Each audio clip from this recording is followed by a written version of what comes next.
Land of the Giants 50th Anniversary Soundtrack Collection. Holy shit. First off, having a little trouble with the mixer in the studio here again. I don't know, maybe it's seen its day. It sure as hell got its use. I mean, how many hours of audio do I record every week? Or every month, I guess maybe is a better way to track it. Holy shit. But I'll get that into shape in no time. But if the audio sounds a little odd, that's what's going on. So anyway, yeah, Land of the Giants, 50 years ago. That's insane. Irwin Allen, what a god. I mean, nobody did shows like Irwin Allen, or movies for that matter. Poseidon Adventure. I mean, of course, Lost in Space. Everybody remembers Lost in Space. Time Tunnel. I mean, so many great classic shows. They were just so much fun. Especially, I mean, certainly like with a lot of these shows, their pilots, their openers or their first seasons would be a lot more serious than what they would become later on. But Irwin Allen was such a fucking genius. I mean, it's really amazing when you think about that guy. Of course, obviously, Voyage to the Bottom of the Sea, which was pretty much Star Trek before Star Trek, right? Like, I mean, it was just Gene Roddenberry just took Voyage to the Bottom of the Sea and put it in space. Like that. I mean, let's be honest about that. As much as I love Star Trek, and I think Star Trek became so much more than that, at first, that's really what it was. And, Roddenberry was totally copying, Irwin Allen with that. But anyway, I'm not here to talk about that. I just couldn't believe that there is a 50th anniversary soundtrack collection for Land of the Giants, which I have, but woo. Anyway, something I do want to talk about, opening it up, we got a couple of great questions to get into. Actually, kind of a couple of stories are what are comprising the questions. So I have recently been looking into, and because some people have suggested it, and I've actually had team members kind of thinking about it. There's a few things. So as I stated a few weeks ago, it has long been in the works. It's long been planned, really, for Sovereign Tech to try and get onto a really major network. There was a time where I was trying to get it on Twit. Twit has really pivoted to where, like new shows and things like that, I don't really would be a thing.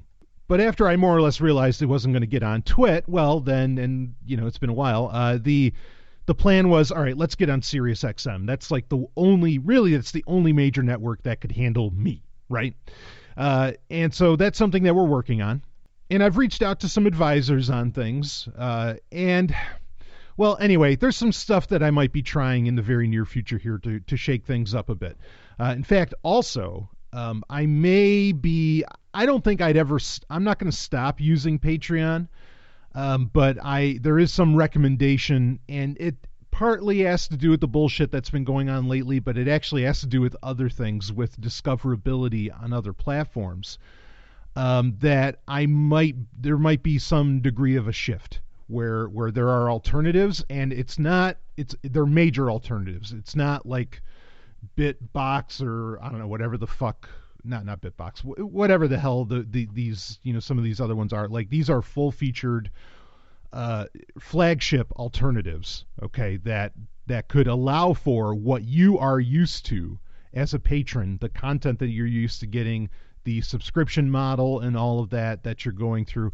And to where it doesn't have the ugly history, or not ugly, because at some point I might talk about what the hell happened, okay, with Patreon, where they banned a certain person, and then suddenly that just, like, Sam Harris leaves and a whole bunch of other people end up leaving it and so on. At some point I might talk about that, but I really don't, most of these people, I don't want to give them the time of day. I cared very much about when, adult, and look, as far as me getting off of Patreon, I took that seriously when they started banning, like, adult, shall we say, entertainers or adult content creators. That worried me, okay, because, they're not espousing violence at all. They're espousing the exact opposite. They're espousing sex and love, okay? I mean, we're not even, with that, we're not even talking about freedom of speech necessarily. We're talking about freedom of fucking, like, body language, of not even talking and getting banned. I mean, that's far worse. And I really hate it that so many people didn't, that didn't cause them to run away from Patreon.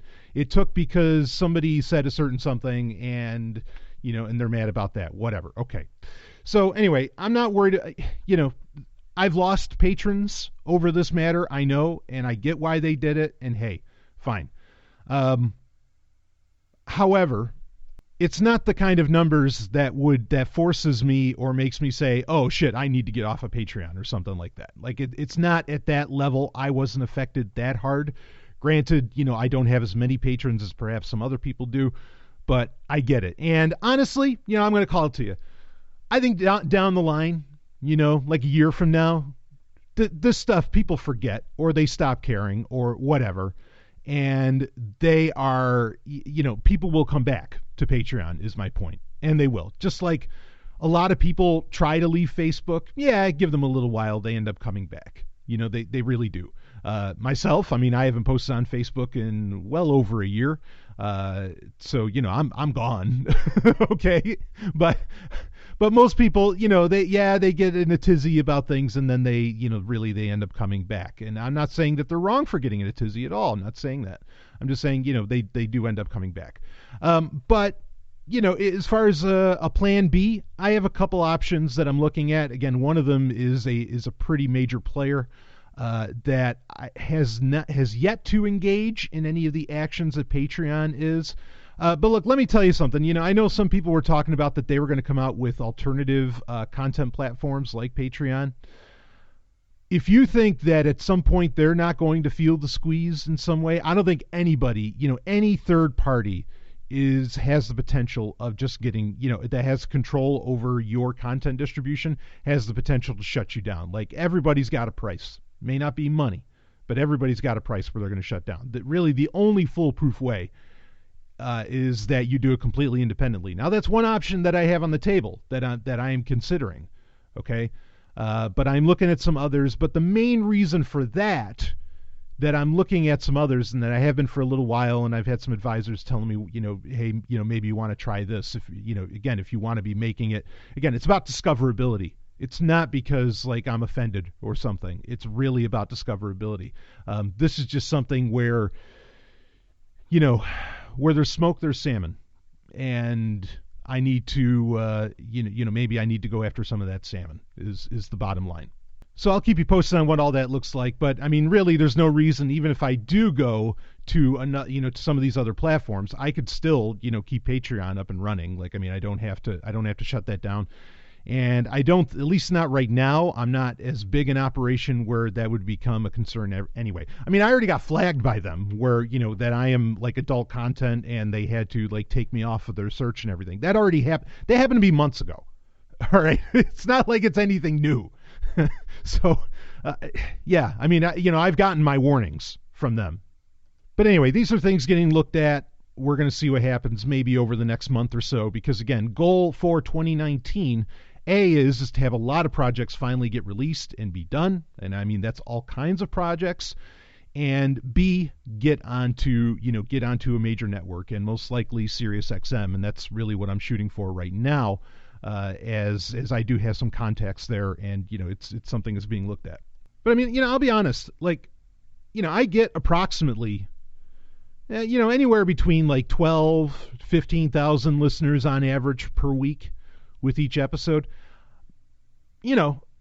Most podcasters would do just about anything for that kind of numbers, and I could rest on my laurels, and I still get sponsors and this and that. Like, I could just kick back and just have fun doing this, whatever, the rest of my life, which is how long I plan on putting out, creative content of a type, because like, you don't understand. I have like this burning need to be creative and to create, create content of some kind, be it a book, be it podcasts, whatever. I have this really burning desire. Like, it's something I just have to do, or I feel, well, that's a long story. But beyond that burning need for creativity, I also have that burning need to continually improve myself and to keep getting better and, have things grow bigger, etc. It's just, I just feel it. I'm not just going to lay back and just do this show the same way every single week. That's never been my MO with Sovereign Tech. And so I'm always looking for new paths to growth, to making something more exciting, taking things to the next level, whatever that ends up looking like. I want things to be so much bigger. And of course, obviously, make a lot more money doing this specifically would be, that'd be awesome. So those are, I have those goals. I always have those goals. And even if I get on Sirius, if I get on Sirius XM, dynamite. Is there anything bigger? Yeah, maybe not exactly, but I can keep improving the show, keep on making it hotter, more exciting, and more informative, and so on. And eventually, that can get to the point where that can trickle down. Right? Where maybe someday things are going so well with Sirius, well, anyway, who knows what happens underneath because of that? Because that would afford me the ability to do a lot of really free content, but very high-end free content. A lot of the this is a passion, this is my life, okay? Cybertech is absolutely my first and foremost, most important thing in my, as far as what I do, most important thing in my life. So it itself is a passion project. But there's a lot of things, kind of like user podcasts, stuff like that I want to do that no one would ever fund directly, but that if, Cybertech getting huge can fund to do all of these other projects, great. Then that I would love for that to happen. Ironically, I want this show to get bigger so that I can also work on the other little projects that can really, well, it all becomes its own little universe, right? Or maybe not so little. But all right, that's besides the point. So I talked 10 minutes about this stuff, just so you know what's going on. I like to give you a little shop talk every week on the Wednesday Q&A. But why don't we get into our questions and stories? They're kind of stories, but I had someone ask, two links got sent to me, and from two different people. But the one person, she's a great patron. She's like, she'd love for me to hear me talk about this on a Prime episode or Q&A. And so I'm going to talk about it in the Q&A because we've got a lot of things to talk about on the next two upcoming Prime episodes that I don't think I'd be able to fit this in. So here's a great place really to to end up fitting it in. And it's from the stories from the New York Times. Link is in the show notes for it if you want to read it, but we'll read it here. Wielding rocks and knives, Arizonans attack self-driving cars. And this is a story, this is from December 31st, 2018, very fresh, from Chandler, Arizona. The assailant slipped out of a park around noon one day in October, zeroing in on his target, which was idling at a nearby intersection, a self-driving van operated by Waymo, the driverless car company spun out of Google. He carried out his attack with an unidentified sharp object, swiftly slashing one of the tires. The suspect, identified as a white man in his 20s, then melted into the neighborhood on foot. The slashing was one of nearly 24 attacks on driverless vehicles over the past 2 years in Chandler, a city near Phoenix where Waymo started testing its vans in 2017. In ways large and small, the city has had an early look at public misgivings over the rise of artificial intelligence, with city officials hearing complaints about everything from safety to possible job losses. Some people have pelted Waymo vans with rocks, according to police reports. Others have repeatedly tried to run the vehicles off the road. One woman screamed at one of the vans, telling it to get out of her suburban neighborhood. A man pulled up alongside a Waymo vehicle and threatened the employee riding inside with a piece of PVC pipe.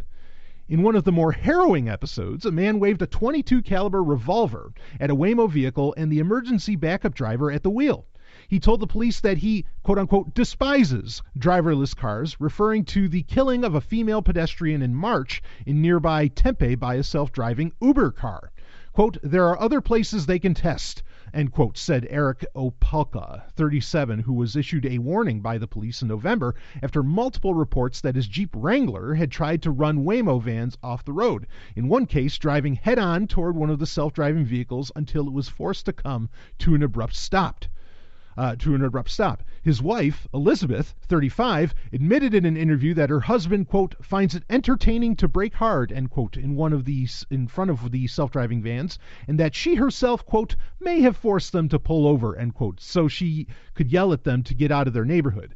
The trouble started, the couple said, when their 10-year-old son was nearly hit by one of the vehicles while he was playing in a nearby cul-de-sac. Quote, they said they need real-world examples, but I don't want to be their real-world mistake, end quote, said Mr. Opolka, who runs his own company providing information technology to small businesses. Quote, they didn't ask us if we wanted to be part of their beta test, end quote, added his wife, who helps run the business. At least 21 such attacks have been leveled at Waymo vans in Chandler, as first reported by the Arizona Republic. So before I go on with some of this, there's a couple points I want to bring up here with this story. One is, like in the case of Mr. Opoka, I'm guessing that's how you pronounce his name. In his case, you really don't have a situation where, it's like, it doesn't sound like, if this is a guy who's, doing IT and, whatever else for small businesses or information technology for small businesses, this probably isn't just some Arizona hick. And I don't necessarily mean that with disrespect, but you get my point. Okay? This is somebody who knows a thing or two about how tech works and understands exactly what's going on. This isn't people saying, "Oh, get that driverless car out of here," like that kind of bullshit, right? Like these are people that are, well, I mean, like they said, they thought their son was going to end up getting hit by one, and so they started flipping out about it and started taking action against it. Now, there's a broader point. I think there's something deeper going on here that I'm going to discuss as we get more towards the end. But the other point that I want to bring up is the New York Times, and this is something I warned about on Sovereign Tech a long time ago. And that is when Alphabet, and I guess when did that happen? 2015, 2016, around there? Or maybe it was even 2017. No, it was before then. Anyway, when Alphabet became a thing, when Larry Page said, okay, I'm going to make my own little Silicon Valley, I'm going to have this umbrella company, this parent company that is going to have, and we're going to call it Alphabet, and it'll have like a company for every letter of the alphabet, or eventually it would. And so you have, YouTube is its own company, Google is now its own company. What was the one that begins with a C that's the life extension technology? I don't recall it off the top of my head. But now Waymo is its own company. Like the one, Niantic now, that literally spun out to be like literally its own company. Okay, but Waymo is still owned by Alphabet. Now here's the problem, is that New York Times reports it as something that spun out of Google, almost suggesting that, well, it's not really Google anymore. And this was my concern, is that if we don't, you can say that it's Waymo, but we should constantly remember that all of this is interconnected under Alphabet with Google and with Google's technology. These are obviously using, Google Maps and so on. The danger is when people start thinking that these are independent companies and they stop giving Google shit over it. And they, like if one of the companies under Alphabet does something wrong and you want to boycott them, you boycott everything under Alphabet. You understand? Like that's what I'm saying. And that's my concern, is that people would, and I said that this would happen, is that Google knows just how much of a monstrosity it has created, okay, and how pervasive and persistent its reach is in the world through all of the different technologies that it's made. And so I said that I think that's one of the main thrusts of why Larry Page, aside from him wanting to create his own little Silicon Valley in Mountain View, one of the main thrusts of why he created Alphabet was so that when people would report on stories just like this one about Waymo, that it would not be reported as attached to the rest of his little, not so little, tech empire, that being Google/Alphabet, or as I've called it over the years, AlphaGoog. You do not want to ignore that these companies are completely interconnected. They're not even kissing cousins. They're still just one body. It's still just Google, okay? But it just has other names now. And that bothered me when I read this from the New York Times, who's supposed to be one of the best journalistic institutions in the world. Well, I guess not. I mean, they should totally have referenced it as something. They should have mentioned Alphabet. They should have, there's a lot to this that they should have mentioned, and they didn't, and that's a problem, okay? Never forget that these companies, it should, when journalists type this stuff out, it should be typed as Waymo/Google. That is the honest thing to do, because they are completely interconnected, and to ignore one, to report about the problems of one and ignore the other, is a failure to warn people properly about what's going on. So I have a huge problem with that. I just want to bring that up, and as we go through the story, you're going to see there's no mention of Alphabet or Google any more than where it just said at the beginning that it spun out of. Again, that's almost suggesting that like, okay, it's not really run by Google anymore or something. No, it absolutely is. Larry Page is still in charge. Let's not forget that. Anyway, we'll read on with the story. So continuing, let's see, where were we? At least 21 such attacks have been leveled at Waymo vans in Chandler, as first reported by the Arizona Republic. Some analysts, some analysts, some analysts say they expect much more behavior as the nation moves into a broader discussion about the potential for driverless cars to unleash colossal changes in American society. The debate touches on fears ranging from eliminating jobs for drivers to ceding control over mobility to autonomous vehicles. Quote, people are lashing out justifiably, end quote, said Douglas Rushkoff, a media theorist at City University of New York and author of the book Throwing Rocks at the Google Bus. He likened driverless cars to the robotic incarnations of scabs, workers who refuse to join strikes or who take the place of those on strike. Quote, there's a growing sense that the giant corporations honing driverless technologies do not have our best interests at heart, end quote, Mr. Rushkoff said. Quote, just think about the humans inside these vehicles who are essentially training the artificial intelligence that will replace them, end quote. The emergency drivers in the Waymo vans that were attacked in various cases told the Chandler police that the company preferred not to pursue prosecution of the assailants. So I want to stop there for a second. So let's be clear here. There are people in these cars. They're not just, or as far as I know, maybe there's cases where there isn't somebody in them, but I think that's technically illegal right now. I looked into getting answers about that and I couldn't really find anything conclusive. But what I did find out is that, one, yes, all of these cars have an emergency driver in them that can switch the car to manual whenever needed. Okay, but they are heavily, it is suggested to them, do not do that. And it's heavily suggested. No, like even if people are fucking with you, let the car try and figure it out. The car needs to learn. Okay. Calling it artificial intelligence is a bit of a misnomer. Of course, we're not talking about Skynet here at all. We're talking about very basic, machine learning. I don't know if that'd be the term to use either, but artificial intelligence is just too much of it's too broad a term to be tossing around, in my opinion, or to even bother using. There really should be like another term for being used, especially even for driverless cars. Maybe like driverless automation or something, but sure as fuck don't use the term AI. But a bit of a problem here is that, when the Opokas or whoever are yelling at these cars or fucking with them, there's a human being involved on the other side of that interaction, to put it kindly. Okay, and there's a problem to be had with that, sure. And Rushkoff's point, of course, he's very pro-union, so his comments are not unexpected or whatever. Again, we've talked about Douglas Rushkoff recently. It's not somebody I agree with 100% all the time. But also the other thing I learned about this is that the range of the driverless vans, of the Waymo vehicles, is expanding slowly. But mainly it centers around the Waymo base office, whatever, in Chandler. Okay, so it's not like these are going all over the city. I don't know where exactly the Waymo office is or how hot a section of Chandler, Arizona that happens to be, but it's not like they're taking over the town, as it were. At least not yet. So anyway, those are a couple points that I want to bring some clarity on. And I think it's important to recognize that these aren't just literally driverless vans. There is a driver there. But let's read on more.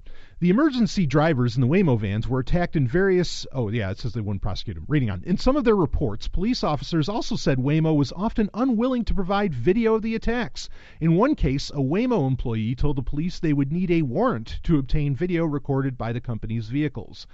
Officer William Johnson of the Chandler Police Department described in a June report how the driver of a Chrysler PT Cruiser wove between lanes of traffic while taunting a Waymo van. A manager at Waymo showed video images of the incident to Officer Johnson, but did not allow the police to keep them for a more thorough investigation. According to Officer Johnson's report, the manager said that the company did not want to pursue the matter, emphasizing that Waymo was worried about disruption of its testing in Chandler. The report said Waymo was concerned about the effect the attacks were having on its emergency drivers, who are intended to remain in monitoring mode, meaning leave the car driving itself. Quote, the behavior is causing the drivers to resume manual mode over the automated mode because of concerns about what the driver of the other vehicle may do, end quote, Officer Johnson wrote.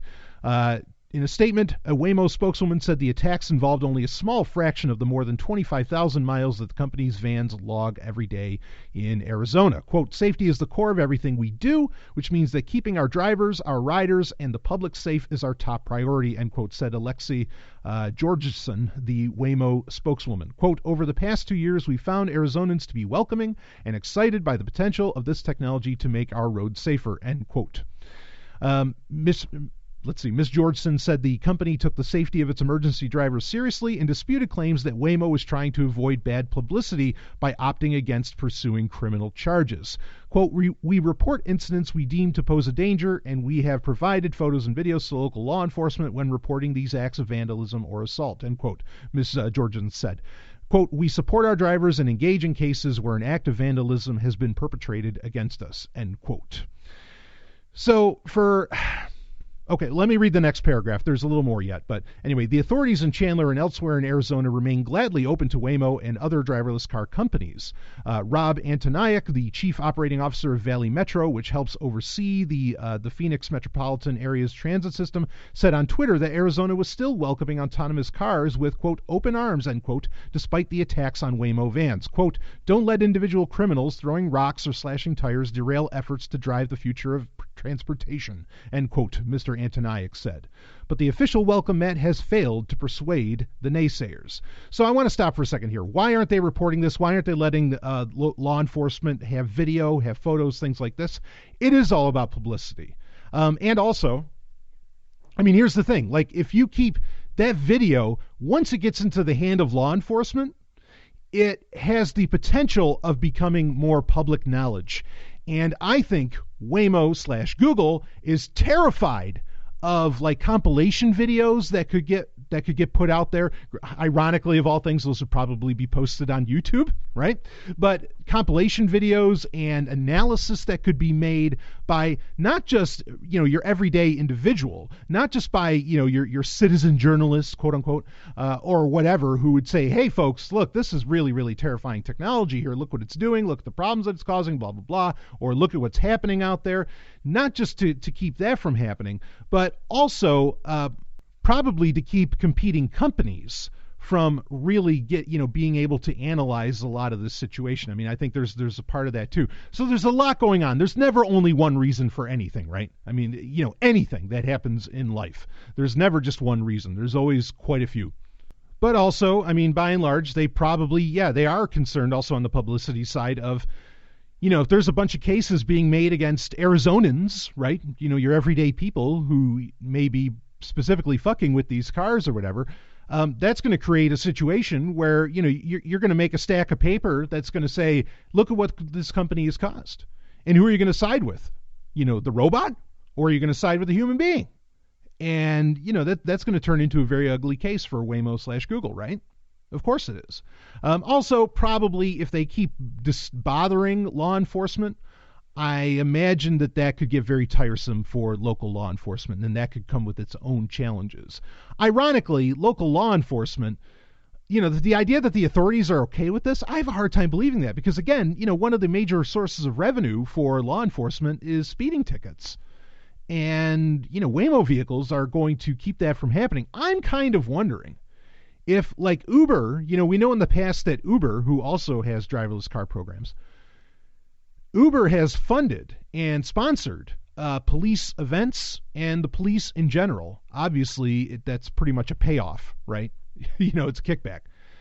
And I think that, I wonder if Google is doing the same thing, where they are literally paying off local law enforcement to kind of look the other way. And that in that way, law enforcement isn't so worried, for at least for now, about the fact that this is going to really, driverless cars are going to eliminate a major source of revenue for them, that being speeding tickets and other kind of traffic infringements. So I wonder about that, if that's going on. And, ironically, there's only one other group, granted the government is ultimately employing all of these, thugs, police. But there's one other group that regularly does this with the police. Of course, that's the mafia. So, to equate Google and Uber with the mafia, no, I don't think that's unfair. I think that's a damn fine thing to say because they are effectively organized fucking crime. And yes, they are. So, I mean, I'd love to find out that that's the case. In fact, it's almost weird that local authorities couldn't get the warrant from Waymo to go in. Like, that almost suggests that there might be a degree of a payoff where some, maybe what you could call honest cops. I'm not saying that that's actually a thing, but you get the point. That maybe they, somebody that really, really gave a shit and wanted to look into the situation, that they couldn't. That all sounds very. What was that? That Al Pacino movie was that Serpico or whatever? Where he's just trying to be the good cop. Maybe I'm thinking of the wrong film, but I know the film I'm thinking of. But smells awfully organized crime to me. Google/Waymo. So I'll finish reading just the last couple paragraphs of the story here. Let's see, not the authorities in Chandler. One of them, that being, so it says, but the official welcome mat has failed to persuade the naysayers. One of them, Charles Pinkham, 37, was standing in the street in front of a Waymo vehicle in Chandler one evening in August when he was approached by the police. Quote, Pinkham was heavily intoxicated and his demeanor varied from calm to belligerent and agitated during my contact with him, end quote, Officer Richard Rimbach wrote in his report. Quote, he stated he was sick and tired of the Waymo vehicles driving in his neighborhood and apparently thought the best idea to resolve this was to stand in front of these vehicles, end quote. It worked, apparently. The Waymo employee inside the van, Candace Dunson, opted against filing charges and told the police that the company preferred to stop routing vehicles to the area. Mr. Pinkham got a warning. The van moved on. Well, ironically, one could easily make the argument that the driverless van would be the best thing for Mr. Pinkham to get home, right, after being drunk. But regardless of all of that. So, all right, let's break this down. Let's talk about this. Let's get a little Brian Sovereign analysis, a little Golden Stallion analysis on this, okay? I don't support, especially, part of the problem here is that there are drivers in this. In fact, I'm almost, a part of me, the chess player in my head is saying Google is going to keep, like the emergency drivers in there just so that this technology stays a little more human. Because otherwise, I think that this might be worse. Now, I really do believe that, Waymo's concern for their emergency drivers, I think that's legit because, if somebody died because of that, talk about the fiasco that would happen.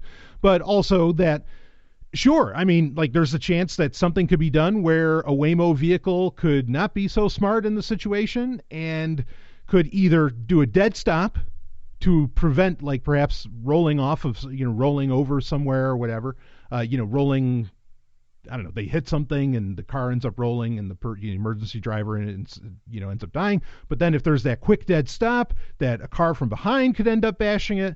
I'd be curious to find out if Google was reinforcing the chassis at all on these vans. And I think it would be very smart if they did. I don't know that they are.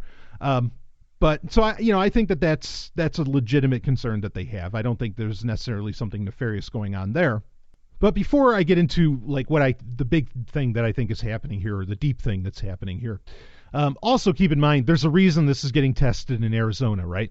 Because they don't have to deal with crazy weather conditions. There's the heat, and you can go crazy from the heat. Woo, David Lee Roth, baby. Sorry, but I'm just a gigolo. Yeah. So, but this is true for solar technologies, all different kinds of technologies, automated technologies and everything. It all gets tested in California and Arizona and Florida and all that. They never test it like, say, in the fucking Northeast, right? Because they know that, there's a snowstorm like you wouldn't believe going on, outside the house right now.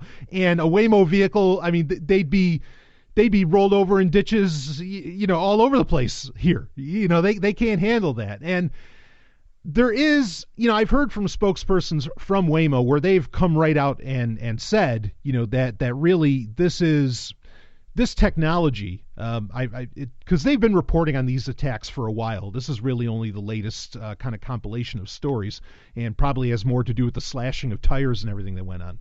But Waymo spokespeople have said that people don't realize how long it's going to take before driverless cars are really a thing.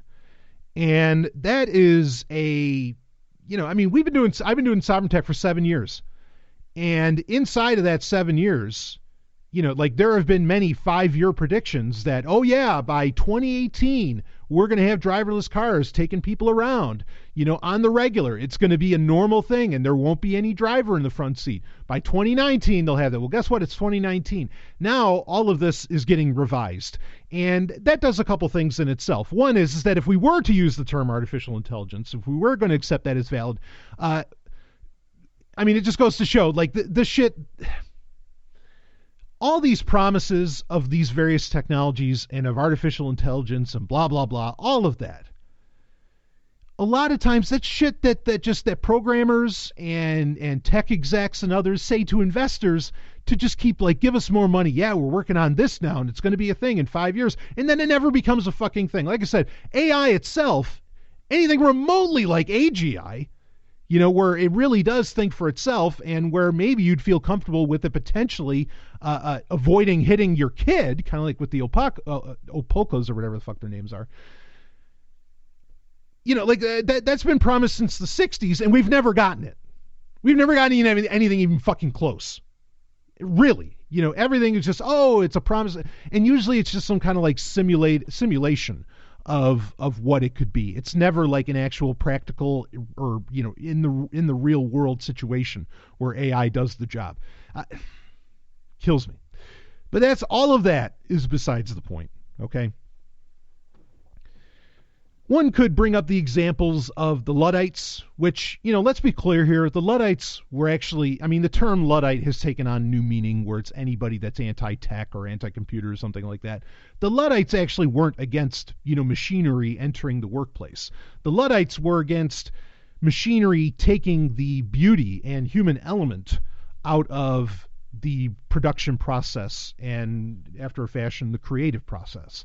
That's what the Luddites were against. They just said, no, machines have their place. It's not that they were against machinery or automation or anything like that. It's just that it has its place. Could you argue this is a type of neo-Ludditism? Sure, I think that argument could be made. Do these people have legitimate gripes? Yeah, if your kid almost got hit by one, sure. Now, is Waymo's response, not that it was in this article, but I'm sure they would respond and say, hey, this technology is going to get better over time. We're in growing pains and all that. People seem to be aware of that, including the Opocas, because they're the ones that said, we don't want to be the real life test case. We know that there has to be real life test cases, but we don't want to be it. Completely valid, thing to say. And so obviously they're aware that this is a technology that is going to continue to improve. Could it get to a point where it has real life application and there doesn't need to be an emergency driver? Maybe. At least in Arizona. I'm telling you, it's a completely different ballgame. As soon as you drop that in an area that gets snow, which most of the planet Earth gets snow, folks. Even the biggest city in the world, New York City, the capital of the world, or pick almost all the capitals of the world end up getting some kind of snow. You take your pick of the city, London, I don't know, Denver, pick them. I am so far from convinced that these technologies, these driverless technologies are going to work in those areas. I have zero proof that that's going to happen. Even the more practicality, understand, like even electric cars, like Teslas and all that. Now, I know lots of people drive Teslas, even in New Hampshire and so on, areas where there's plenty of snow. I think the jury's still out on how that looks for that technology and how that ends up working out. For example, like Cadillac, they were pushing hard for their electric car. And the main thing that they were pushing for was that it and all of its adjoining technologies would end up working very well in winter weather. They canceled that car and they've never brought it back. And that was probably 4 years ago. And so, electric cars, very new situation. And I think the cold and other extreme weather conditions, as far as their effect on the longevity of these vehicles and the practicality of these vehicles and the technology overall, is something that, I think the jury's still out on that because they haven't been around long enough for us to really know what the long-term implications are as far as that goes. But that's kind of getting off the point. But just bringing up the overall point that, there's a reason. And look, I'm not saying I don't want other technologies to exist. I sure as fuck do. All right. But there's a reason that the internal combustion engine is still, up and going. Okay. Though I do think that there have been various, shall we say, more efficient implementations of the internal combustion engine that have been smothered by car companies because they don't want these more efficient engines to exist, like ridiculously engines exist. But again, that's getting into a whole other topic. Okay, but what I think is really going on here, okay, the deep thing that I said at the very beginning, I was like, I think there's a deeper issue going on. This is it. I think the reality is that I think people, so everyone, the world over, or most people the world over, maybe some hunter-gatherer societies don't so much feel this, but others do. Just about any developed area. I think a lot of people know that there is something wrong with the world. That things aren't going the way that they should. Not how they think it should, but just like to the respect of their own innate humanity and the human condition, they know things are fucking off. And I think this is a problem for a lot of people, and I think that most people don't know how to properly express or even define what those problems are and what the origin of those problems are. I think that this is why a lot of people run to racism, because they are given a very simple answer as to, okay, this is why, you lost your job. This is why you don't have this. This is why your kid is in danger. This is why your house is in danger. It's these people. It's that them, right? It's the us versus them. It's that them over there. And it's such a simple answer to bring up. Now, bring in a driverless car, oh man, even the nicest of people can be mean to it. Why? Because it's not a human being.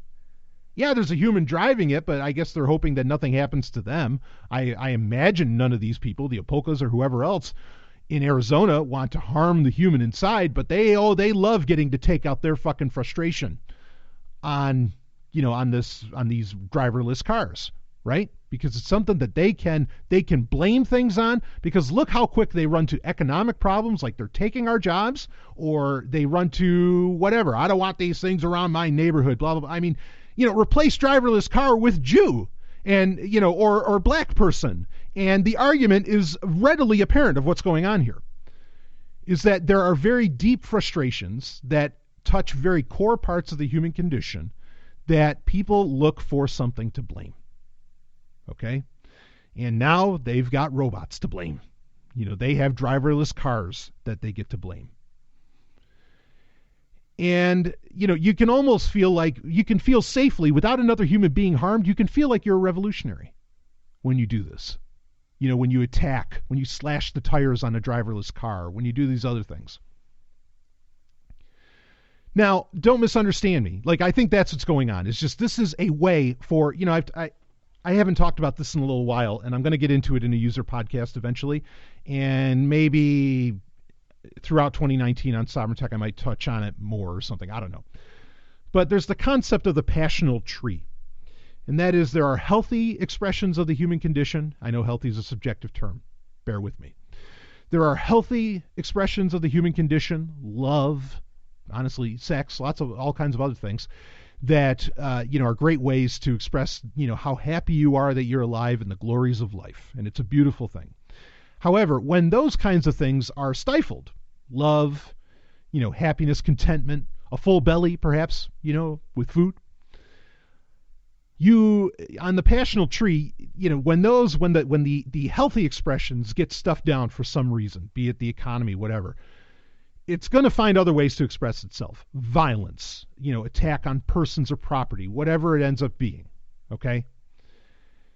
And I think that, again, people find this to be a safe, no consequences way. I mean, hell, Waymo's not even pressing charges. No consequences way of expressing, their healthy attributes within the passional tree of the human condition, getting stuffed down and not allowed to be expressed, and these are the unhealthy ways that they get to express it.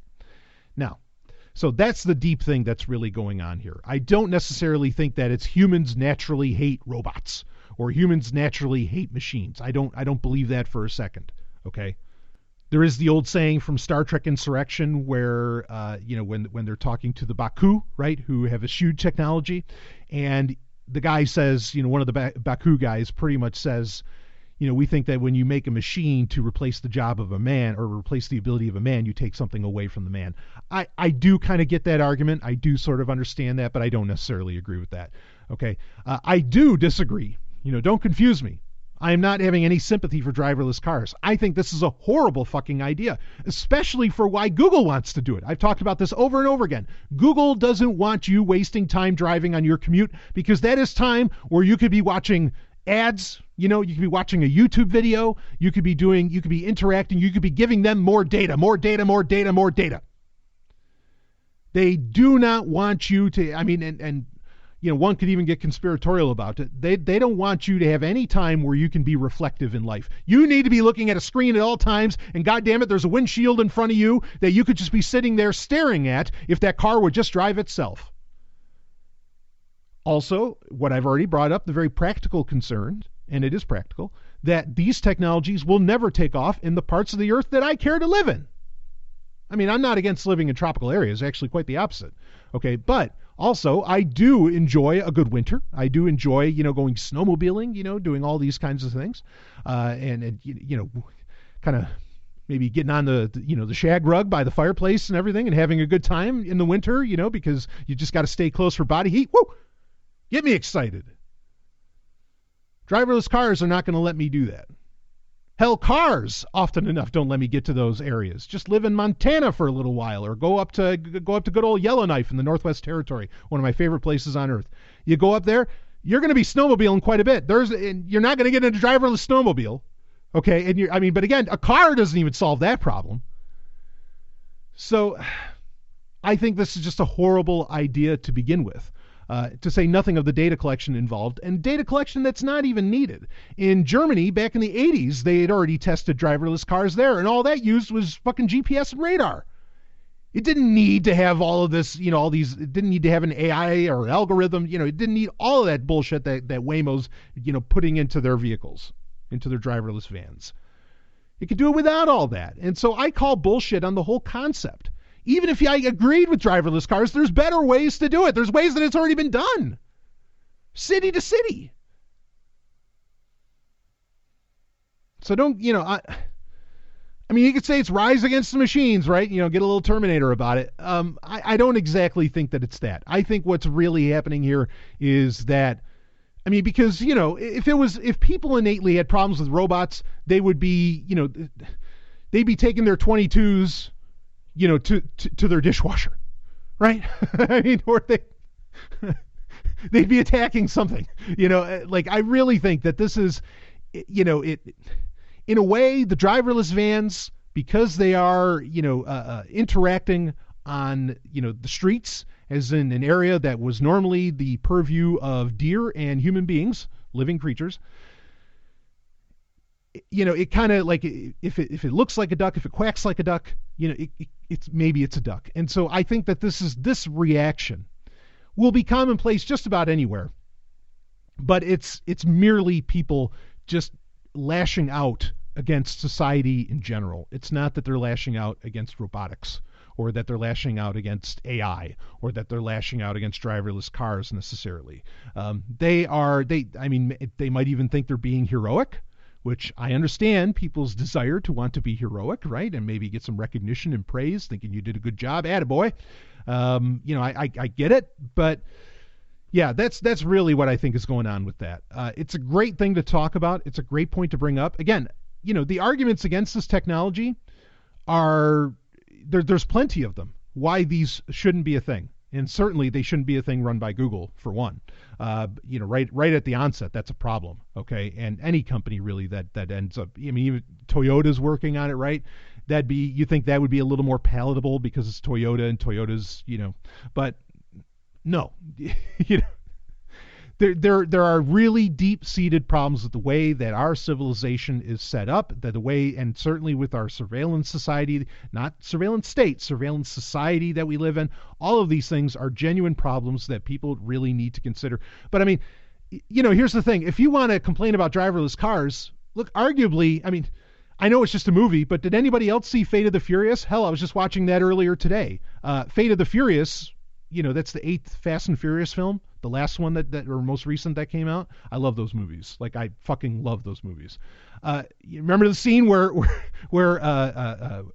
whatever, the villain played by Charlize Theron, where she takes control of like all the cars in the area because they all have computers in them and they all just kind of start driving on their own. I mean, every car could affect, and this has been said before too, like every car made in the past, well, not entirely a decade, but certainly around that time, has the capability to become completely automated. Like, I mean, it would, it's not hard to set that up. And, if you're concerned about these driverless cars, well, I hope you're driving a car pre-1996 then, if you want to live by your fucking principles. So I don't know. I don't think there's necessarily any good guys here, is my point. Waymo/Google sure as fuck aren't the good guys. These people who are attacking these vehicles or fucking with them, I don't know that they're necessarily the good guys either. I mean, an argument could be made that if you're fucking with Google, you're doing a heroic act. Yeah, I could almost buy that, but these people aren't conscious to the level of what they're really rebelling against. I don't think they really get it. Okay, they get it some of the way, but not all of the way. I'm not saying they're dumb, but they don't really grasp what's going on. They don't really notice just how far they'd have to go to solve the unsettling feeling that they're expressing against these driverless cars. So anyway, okay, that's it for that.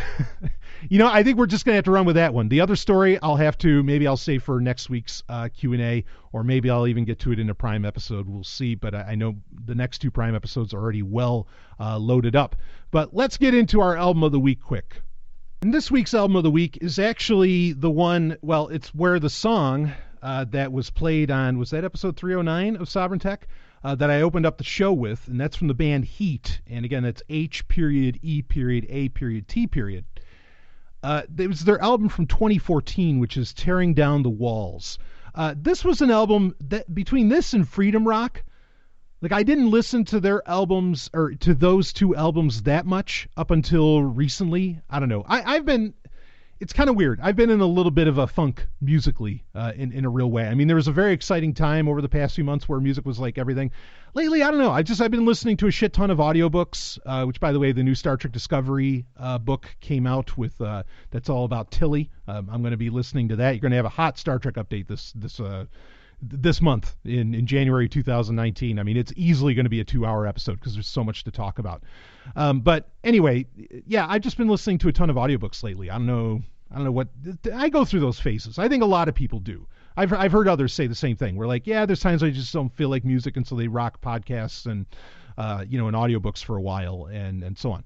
So anyway, but H.E.A.T is one of those bands. In fact, the more I listen to them, man, do they take over my heart. I mean, they might be, next to like Hailstorm, they're probably the best band, to come out in the past 10 years. And like, in fact, if they can keep this up, like they had in 2017, they had Into the Great Unknown. In fact, that was our album, they made Album of the Year because it was so fucking good.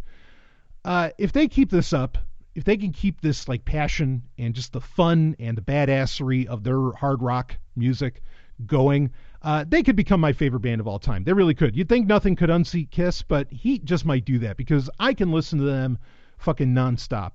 And recently I was like, yeah, during a workout, all right, I don't want to necessarily listen to an audiobook during a workout. I want to get into hard rocker to get me pumped up.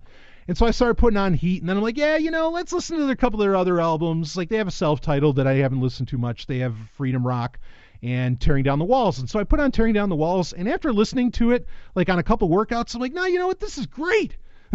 Like, why did I think this was a weaker album between Address the Nation and Into the Great Unknown, which are 2 of the best albums ever made, just straight up by whoever it happens to be. But yeah, there's a song you heard at the beginning of this week's Sovereign Tech, which was A Shot at Redemption. It's the second track on there. It's fantastic. Point of No Return is what it opens up with. That's a great song. Inferno is the third track on it. Another very fun song. Hell, a song so good, I almost was going to use it as a new intro, like for many, many episodes. But I mean, it's not as great as Shot at Redemption, but it would make a good intro. But I didn't go with that. But then there's The Reckoning, Tearing Down the Walls. I mean, there's a good solid 12, 13 tracks on this, depending on which version you get. That'll just kick your ass, as far as like just the fun, badass, sexy hard rock that you end up getting in it. And I really love it. I mean, I recommend every album by these guys, But certainly from Address the Nation up, which this would be in between Address the Nation and Into the Great Unknown, those two albums, particularly Address the Nation and Into the Great Unknown, are just, like I said, two of the best albums ever made. But this is right in between there, and it's a fine piece in between. I don't think it's as good as Address the Nation. It's not as good as Into the Great Unknown, but it's great all the same. I mean, you're trying to match, like, how do you get as good as Address the Nation or Into the Great Unknown? I mean, like, to try and match those albums is crazy to begin with. So, any kind of outing that gets even close is incredible. And Tearing Down the Walls is just that. So I want you to check it out by H.E.A.T. If not, just check out the band in general. I've mentioned them before. I mean, they're just one of the best new rock acts out there. I don't think they're ever going to come to America to perform, and what a goddamn shame. I guess maybe I'm going to have to go to Europe to do it, to see them, and I would, okay? With the right person, I would definitely go do that. But, yeah, check out H.E.A.T, H.E.A.T, okay, or, period. And just fantastic. All those albums are great. But Tearing Down the Walls, if you've already checked out the previous two I mentioned, you want to hit this one up and have a good time with it. So, all right, that's it. We're going to wrap up our Q&A. We really only had, like, the one topic question that we got into, but that's fine. Some weeks work out that way. And apologies for the little audio mix-up here. I will actually be working on that as soon as I'm done recording this and try and figure out what the hell's going on. Because the mixer, it wasn't even not even the audio quality. Like, the computer, the studio computer was actually having some issues with, it kept losing the signal from the, like it would say, oh, audio device not found, restart or whatever, where it was losing the signal from the actual mixer itself. So I got to repair that. But anyway, of course, if you want to help out with any kind of equipment that we need for Sovereign Tech and some of the larger plans that we have for 2019, please don't hesitate to go to wishlist.sovereigntech.com and get your hookup there. Anyway, all right, that's going to wrap it up for this week's Wednesday Q&A. I will see all of you on the other side.